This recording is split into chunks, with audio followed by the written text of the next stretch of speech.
Okay, the performance review is dying. This headline came across the desk. Alex and crew put this in front of me, and it definitely got my attention. And I think it speaks to what we were talking about in the first segment, which is certainty is huge. Okay? Every person wants to know where they stand. It goes back to elementary school. I've said this time and time again. Do you like me? On that little note, yes, no, or maybe. Maybe was probably the worst response. If it was a yes, we're celebrating. We feel loved. If it was a no, we feel rejected, but guess what we do? We move on to the next little girl 2 rows over, right? That was me. All right, well, Susie doesn't like me. Maybe Sally does. At least I know where I stand. The maybe, it's agonizing. I can't move on. I can't move on to Sally. I need closure with Susie. I think this is really true. I think this is true of our psychology. We as humans need to know where we stand in any area of life. If you're up for a raise and the review and the boss kicks it down the road, it's agony, right? I don't know where I stand. Am I going to get the raise or am I not? We just constantly need to know where we stand. You know this. And so that is coming from a desire for certainty. And so we talked about in the first segment that as a leader and as a coworker, we each have roles in helping our teammates and the people we lead be certain when they're not certain, if they're dealing with insecurity. It's like, can we help them with certainty?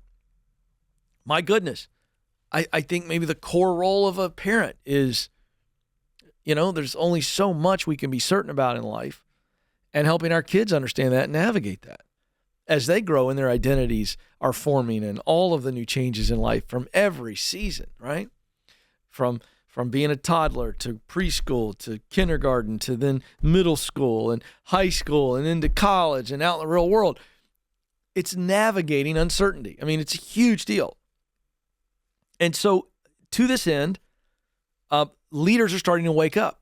And I think this is a good leadership development. So this is from the Wall Street Journal, okay? And the headline reads, "The performance review is dying. Make way for a fire hose of feedback." So as it stands, the traditional model, and when I say this, some of you are going, well, that's not how it is at my company. Great. But traditionally, feedback has been limited to an annual review. And I mean real feedback, like a 360, hey, we're going to see where you're at. And traditionally, this has been an annual review or no review at all.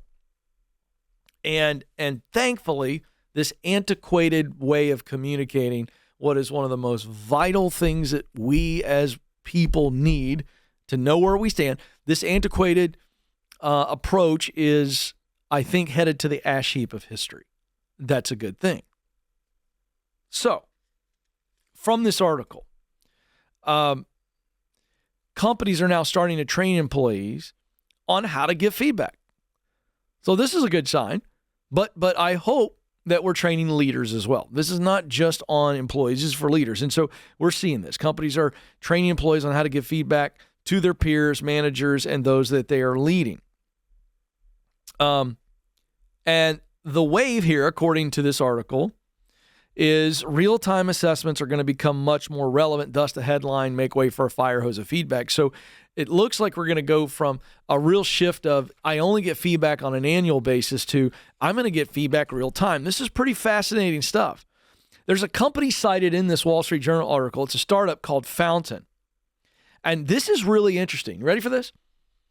The company often hands out sticky notes in the middle of meetings that are involving two teams. So two teams are coming together to collaborate. And each group evaluates the other by scoring them from 1 to 10, 1 being suck, 10 being great, ranking how helpful the other team has been during the collaboration. This from Sean Baer, who's the chief executive of the company. Now, this is really key. There's a facilitator in the meeting that is not on either team. And the facilitator collects the sticky notes and then which have the scores, the ratings, and then the facilitator shares them aloud before leading a discussion about the team's overall effectiveness. So some of you are going, this isn't very effective. It really is. Because I've been in all-day meetings many times. We do this a lot at Ramsey. And it's an all-day meeting, and we'll have one of our professionally trained facilitators leading the meeting, and they will lead us in the middle, and on all the subjects in the room, we'll be bantering and beating up an idea, and that facilitator will listen and very quiet, and then all of a sudden, boom, okay, here's what I'm seeing. You're saying this group's saying this, and it doesn't slow down the meeting. In fact, it makes it more effective, and that's what's happening in this example. Sean Baer, the chief executive of this company, Fountain, says, and I quote, "It is a very eye-opening process. When you show the team 5s versus 8s, immediate changes happen in the meeting. After the sticky note break with the facilitator, the meeting agenda often shifts." Fantastic. By the way, there's no talk of tension here, because everybody, it's not like we're judging you. It's like, hey, here's what I think. So everybody goes, well, I don't want to be a 5. I don't want to be a 3. And so it now brings up challenges in the meeting, and we can move forward. Now listen to this. This is an example. When Fountain's engineering and customer success team recently scored each other, the success team was rated, this is customer success, was rated an average of 6, while the engineers received a 4. Now, did the engineers get mad and offended? I don't know. Doesn't say. It doesn't seem like it. Because Baer said the success team, which works with the company's clients, said the engineers were neglecting to fix some small bugs in favor of more sweeping changes. Now, this is information. So they didn't rate him and say, you engineers suck. They said, you guys are focused on some big changes. And as the customer success people, we're on the front lines talking to the customer day in and day out. And based on what our customers are saying, hello, we think you guys need to be focused on some small bugs. Well, the engineer team said, whoa, all right. We're engineers. We want the next, latest, greatest, big bells and whistles.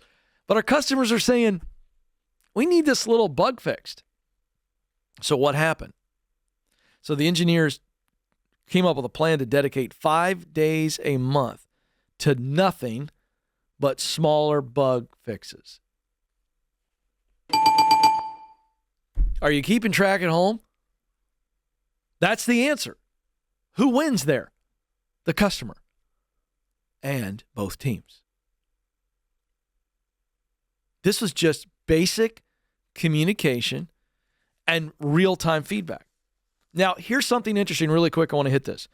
Artificial intelligence is going to have a huge role in this feedback. Some of you are going, how? Well, there's a company by the name of Farazi Greenlight. I interviewed Keith Farazi years ago, Alex. And his tech company, he's working with tech companies and all companies with this AI software built into virtual meeting systems. And here's how it works. This is what he says. He goes, I want my video conferencing system to tell me at the end of the meeting, hey, Keith, you cut off Jane twice and you dominated the conversation to 70%. So this is how AI can go, hey, no opinion here. This is facts. Ken, you talk 70% of the time. You cut off Alex 10 times. Oh, man. That's really good feedback for me. And so that's how we're going to see real-time performance views. People are going to have to decide now, can you handle this constant critiquing? It's going to have to be some maturity. Now, you don't have to agree with everybody's critique, but Alex could give me some critique and I could go, I didn't agree with 3 things he said, but one of them hit me. And thus I'm better. So it's not about chaos and being overwhelmed. It's building a muscle for feedback for everybody, kind of a 360-degree communication. I think this is a good thing. I really like that AI tool. I would implement it in my meetings right now because I think it would be a real eye-opener. And feedback is always, always good. Great stuff there.